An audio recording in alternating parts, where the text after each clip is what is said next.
নমস্কার বন্ধুরা, আমি জয়িতা জেএস ফ্যামিলিতে নতুন একটা টিপসের ভিডিওর সাথে তোমাদের সবাইকে স্বাগত। এই মুহূর্তে আমার এই ব্লগটা যারা যারা দেখছো তাদের প্রতি রইল আমার অসংখ্য ভালোবাসা।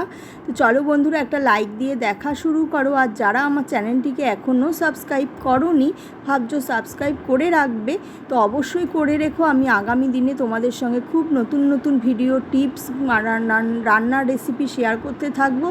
অবশ্যই করে রেখো। আর এই কাজটা যারা করেছো, সাবস্ক্রাইব করে রেখেছো, তাদেরকে অসংখ্য ধন্যবাদ আর অনেক ভালোবাসা। তো বন্ধুরা চলো, আমি টিপসের ভিডিওটা তোমাদের সঙ্গে শেয়ার করি। আমাদের পুজোর ঘরে যে কাঁস পেতল তামার বাসনগুলো আছে সেগুলো আমি খুব সহজেই পরিষ্কার করে নেব। কোনো রকম লেবু তেঁতুল কোনো রকম কিছু ছাড়াই দেখবে কিভাবে পরিষ্কার করে নেব, খুবই ঝটপট অল্প সময়ের মধ্যে। তোমরা বাইরে থেকে বাজার চলতি পেস্ট কিনে নিয়ে আসো, তো সেরকম কোনো পেস্ট কিনে আনবো না, পাউডার কিনে আনতে হবে না। আমি ঘরেই একটা পেস্ট বানাবো। তো সেই পেস্টটা বানানোর জন্য কি কি আমার লাগছে সবই ঘরোয়া উপকরণ, বাজার থেকে কোনো কিছু কিনে এনে পেস্ট বানাতে হবে না। আর তোমাদের অন ক্যামেরায় দেখাচ্ছি আমার যে পুজোর তামার ঘটি দুটো রয়েছে, কিরম কালছিটে পড়ে রয়েছে বাসনগুলো, রোজই মাজা হয় তবুও। তো দেখো, আমি এই যে খাওয়ার যে লবণ, সেই লবণ থেকে আমি কিন্তু লবণ নিইনি, আমার পুজোর ঘরেই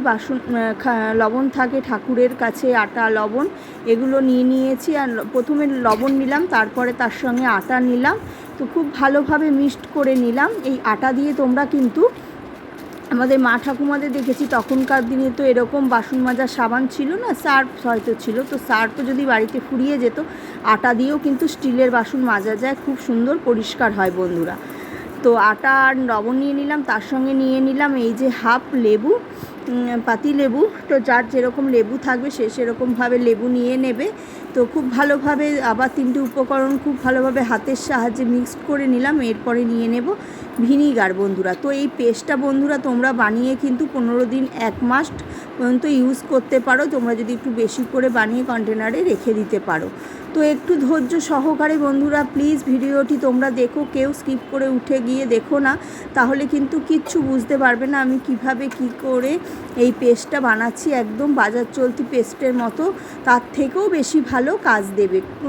কারণ আমাদের ঠাকুর ঘরে কিন্তু আমাদের তো আমলের বাসন থাকে, এছাড়া আমাদের মা ঠাকুমা দিদিমার আমলের বাসনও কিন্তু যুগ যুগ ধরে ইউজ হয়ে আছে। তো সেগুলোও কিন্তু অনেক নোংরা হয়, সেগুলো মাজতে আমরা বাইরে বেরিয়ে দোকানে দিই পরিষ্কার করতে। এখন থেকে আর পরিষ্কার করতে বাইরে বেরোতে হবে না।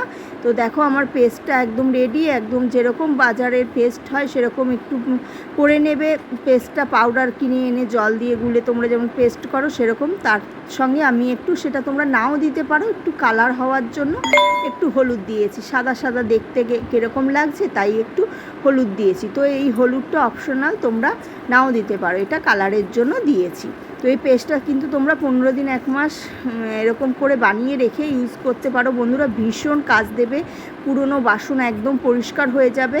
তো অনেক মা ঠাকুমার আমলের বাসন তোমরা যদি মাজো, সেগুলো তোমরা অনেক রাতে এরকম কাজটা করে রাখবে, রাতে মাখিয়ে রাখবে, পরের দিন সকালে উঠে তোমরা হাতের মধ্যে একটু জল নিয়ে ঘষে ঘষে ডলে পরিষ্কার করে নেবে, দেখবে পরিষ্কার হয়ে যাবে খুব সহজে। যেহেতু আমার এটা রোজকার বাসন, পুজোর বাসন রোজই মাজি, তাই তোমাদের আমি 5 মিনিট পরই পেস্টটা লাগিয়ে 5 মিনিট বাদেই আমি পরিষ্কার করে দেখাবো। তো দেখো এরকম হাতের সাহায্যে খুব ভালোভাবে পেস্টটাকে মাখিয়ে নিচ্ছি পুরো বাসনের মধ্যেই বন্ধুরা।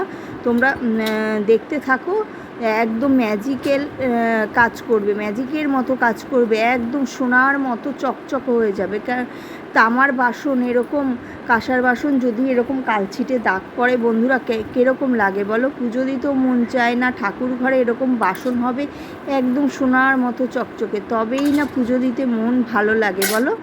তো আমরা খাওয়ার বাসন যেরকম রোজকার ঝা চকচকে স্টিলের বাসন পরিষ্কার করি রূপোর মতো, তাহলে আমরা ঠাকুর ঘরের বাসনও এরকম প্রায় কিন্তু 2-3 দিন বাদে বাদে এরকম পরিষ্কার করে নিতে পারি। এই পেস্টটা যদি একটা কন্টেনারে ভরে রাখি, তবে এটা সাবানের থেকেও খুব ভালো কাজ দেবে। সাবানেও তো আমাদের কালছিটে দাগ ওঠে না, এখনকার তামা কাঁসার পেতলের বাসনগুলো যতই মাজি না কেন 2 দিন বাদে বাদে কালছিটে হয়ে যায়। তো যখনই কালছিটে মনে হবে তোমরা কিন্তু হাতের কাছে পেস্টটা রাখবে, তৎক্ষণাৎ কিন্তু কোনো রকম ঝামেলা করতে হবে না। পেস্টটা লাগিয়ে তোমরা এবার নির্বিঘ্নে বাইরের অন্যান্য ঘরের কাজগুলো করতে পারো। তারপরে তোমাদের সুবিধা মতো এবার হাতে জল নিয়ে ডলে ডলে ব্যাস ধুয়ে নিয়ে, অবশ্যই ধুয়ে নেওয়ার পরে আরেকটা কাজও তোমাদের করতে লাগবে। তো চলো ভিডিওর মাঝ বরাবর তোমাদের বলে দিচ্ছি, তাহলে আর বাসন কোনো সময় কালছিটে হবে না, একদম জলের যে দাগটা সেটাও থাকবে না, কালছিটেও হবে না।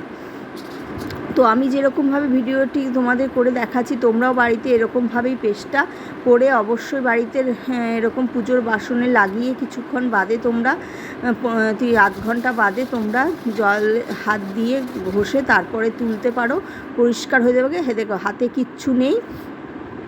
তো এই যে আমার আমের পল্লব, এটা তো সিঁদুরের দাগ, 1 সপ্তাহ ধরে রয়েছে, দাগটা বসে রয়েছে। এই দাগ তো আর এই পেস্টে উঠবে না, সেটা কসবাইট দিয়ে সাবান দিয়ে একটু ডলে নেব, সেই দিয়ে উঠে যাবে। আর এই দেখো একটু জল নিয়ে নিয়েছি, জল দিয়ে ভালোভাবে নোংরে নোংরে নিচ্ছি, তাতেই দেখো বুঝতে পারবে, তাতেই ঘটিটা কত কালারটা চেঞ্জ হয়েছে। যখন তোমাদের এই দেখো কতটা কালারটা দেখো চেঞ্জ হয়ে গেছে, দেখো কেন কসবাইটও দিইনি। তো কসবাইট দেওয়ারও দরকার না, যদি তোমাদের মনে হয় তোমরা দিতে পারো। কসবাইট ছাড়াও এমনিও পরিষ্কার হয়ে যাবে, এমনি হাতের সাহায্যে পরিষ্কার হয়ে যাবে, কসবাইট লাগবেই না। হাত দিয়েই ডলে ডলে, কারণ কিছুক্ষণ এটা আধ ঘন্টা থাকবে। তো আমি তো আর আধ ঘন্টা রাখতে পারিনি, আমি তোমাদের যেহেতু ভিডিওটা দেখাবো করে, আর আমারও একটা জায়গায় যাওয়ার তাড়া ছিল, তাই জন্য আমি ঝটপট করে তোমাদেরকে 5 মিনিট বাদে লাগিয়েই তোমাদের করে দেখাচ্ছি। তোমাদের যদি অনেক দিনের পুরনো বাসন থাকে বন্ধুরা, তোমরা ওটা রাতে পেস্টটা লাগিয়ে রেখে সকালবেলা এরকম হাতে জল নিয়ে নোংরে নোংরে ধুয়ে নেবে, কোনো কসবাইট লাগবে না, একদম পুরো পরিষ্কার। একদম তামার বাসন তো একদম পুরো পরিষ্কার হয়ে যাবে, আর কাঁচ পেতলের বাসন তো সোনার মতো চকচকে করবে বন্ধুরা। আমি যখন এই পেস্টটা লাগাচ্ছিলাম তোমাদেরকে আমি কিন্তু খেয়াল করে দেখো, তোমরা যদি কেউ স্কিপ না করে দেখো, আমি কিন্তু লাগাতে লাগাতেই ঘটিটা দেখিয়েছিলাম যে পেস্টটা যখন হাত দিয়ে লাগিয়ে ডলছি তখনই কিন্তু তামার ঘরটার কালারটা অনেক চেঞ্জ হয়ে গেছে, একদম পরিষ্কার হয়ে গেছে। তো তোমরা যখন নিজেরা এই কাজটা করবে তখনই কিন্তু বন্ধুরা তোমরাও নিজেরা তফাৎ বুঝতে পারবে, আমার কথাটা মিলিয়ে তখনই দেখতে পারবে। কারণ আমি শুধুমাত্র মুখে বলছি আর তোমরা কানে শুনে সেই কাজটা করলে ভাববে যে আমি ভিউ পাওয়ার জন্য ওটা করছি, কিন্তু একদমই না। তোমরা আমার এই ভিডিওটা দেখার পরে কিন্তু অবশ্যই বাড়িতে ট্রাই করো, তারপরে করো। তোমাদের বোঝানোর জন্য আমি কসবাইটটা নিলাম, কিন্তু কোনো কসবাইটের কোনো দরকার নেই। ওই পেস্টটা গামলার মধ্যে লাগানো ছিল, পেস্টটা দিয়ে ভালোভাবে একটু নোংরে নিচ্ছি, কিন্তু হাতের সাহায্যেই এগুলোর কালার একদম পরিষ্কার হয়ে গেছে। তোমরা যখন প্রথমে পেস্টটা লাগাবে তৎক্ষণাৎই তোমরা এই কালারটা বুঝতে পারবে যে অনেকটা চেঞ্জ হয়ে গেছে। তো বন্ধুরা তোমরা কিন্তু আমাকে আর আগের মতো ভালোবাসা দিচ্ছ না বন্ধুরা।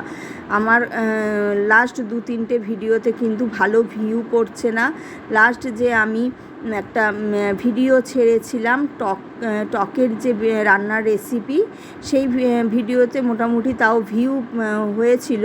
তারপরে যে আরও 2টো রেসিপি আমি ভিডিও ছাড়লাম, ওই 2টো ভিডিওতে কিন্তু একদমই ভিউ না। আমি দেখো বন্ধুরা তোমাদের জন্য গরমে কত কষ্ট করে ভিডিও বানাই, তোমরা বুঝতেই পারো। তোমরা যদি একটু না দেখো তাহলে বলো কেমন লাগে। তোমাদের ভালোবাসা না পেলে আমি আর ভিডিও বানানোর উৎসাহ পাবো না বন্ধুরা। গরমের মধ্যে কত কষ্ট করে করি, এছাড়াও সংসার সামলে, একার হাতে সংসার সব কিছু সামলে তোমাদের জন্য ভিডিও বানাই। তোমরা যদি একটু ভালোবাসা না দাও তাহলে কি আর ভিডিও বানানোর ইচ্ছে পাবো বন্ধুরা? তো অবশ্যই একটু ভালোবাসা দিও, আমার ভিডিওগুলো একটু দেখো। আর দেখো তো আমার ঘরটা কতটা পরিষ্কার হয়ে গেছে বন্ধুরা, একদম নতুনের মতো চকচকে পরিষ্কার হয়ে গেছে। তোমাদের সামনে এই যে আমি ক্যামেরাটা একটু ঘুরিয়ে নিলাম জল দিয়ে, প্লেন জল দিয়ে এই দেখো পরিষ্কার করে করে দেখাচ্ছি বন্ধুরা। আর এই যে এই সব বাসন কিন্তু তোমরা এই যে জলে ধুয়ে ধুয়ে রাখছো, এরকম করে একদমই উচিত না। এই যে এখনই মাজলে কিন্তু একদম কালকের মধ্যে আবার কালছিটে দাগ হয়ে যাবে বন্ধুরা, এত মাজা ঘষার পরও। কি করবে তোমরা, একটা সুতির নরম কাপড় নেবে ঠাকুর ঘরেরই, সেটা দিয়ে ভালোভাবে মুছে মুছে যদি থাকে রোদে দিয়ে রাখলে তো খুবই ভালো হয়। এছাড়া একদম মুছে মুছে উপুর করে শুকিয়ে রাখবে, তাহলে দেখবে কালছিটে দাগ হবে না। আর ঘটিতে কখনোই জল রাখবে না বন্ধুরা, জল ঝেড়ে জল ফেলে ঘটি উপুর করে রাখবে, মুছে রাখবে, তাহলে দেখবে যে জলের কিন্তু ভীষণ মারাত্মক দাগ, জলের দাগ সব দাগ ওঠানো যায়, জলের দাগ কিন্তু ভীষণ মারাত্মক দাগ। তো এগুলো কিন্তু বাসনপত্র সমস্ত মুছে মুছে ব্যবহার করে মুছে মুছে রাখতে হবে, তাহলে দেখবে যে 1 সপ্তাহ পর্যন্ত সুন্দর পরিষ্কার চকচকে থাকবে। আর এছাড়া তোমরা তামার ঘটিগুলোতে একটু তেল মাখিয়ে রাখতে পারো, নারকেল তেল। বন্ধুরা, আমার আগের ভিডিও ফলো করলে তোমরা দেখতে পারবে যে তামার ঘটি মাজার পরে আমি কিন্তু তেল দিয়ে দিয়েছি। তো তেল যদি দিয়ে দাও তাহলে কিন্তু বাইরে জলটা তোমাদের লাগছে না ঘটিতে, তাহলেও মানে জলের থেকে অনেকটা মুক্তি পাবে, জলের দাগের থেকে। এটাও করতে পারো তোমরা। আর অবশ্যই কিন্তু বাসনপত্র মুছে মুছে রাখবে। দেখো কতটা এই ঘটিটা পরিষ্কার হয়ে গেছে। এই ঘটিটা বলছি, সরি, গামলাটার মধ্যেই তো আমি পেস্টটা মাখিয়েছিলাম। যখনই পেস্টটা করলাম তার সঙ্গে কিছুক্ষণ বাদেই দেখেছি কালারটা গামলাটার অনেকটা চেঞ্জ হয়ে গেছে, পুরো সোনার কালার হয়েছে না বন্ধুরা। দেখো দেখো দেখো ঘটিগুলো দেখো, আমি পুরো অবাক হয়ে যাচ্ছি যে আমার এই বাসন কি আমার ছিল, আমি তো চিনতেই পারছি না। তো আজকের ভিডিও এই পর্যন্তই, দেখার জন্য অনেক অনেক ধন্যবাদ বন্ধুরা।